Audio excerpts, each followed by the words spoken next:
Bakit magaganda ang mga badyaw? Wala. Maganda lang.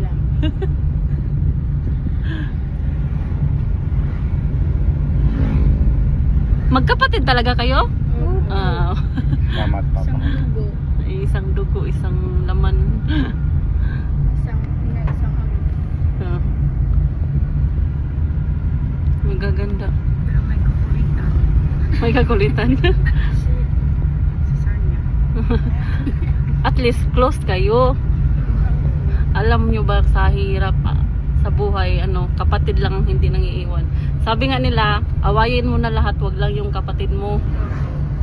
'Di ba? Opo. Dapat magmahalan. Oo. May nag-comment yun lang, sabi na, ang kanal lang tingnan kakapatid na. Mm. Kaya nga kayong tatlo yung sinasama namin para umangat din tong dalawa, para magkasahod na din tong dalawa. Para makatulong. Mm.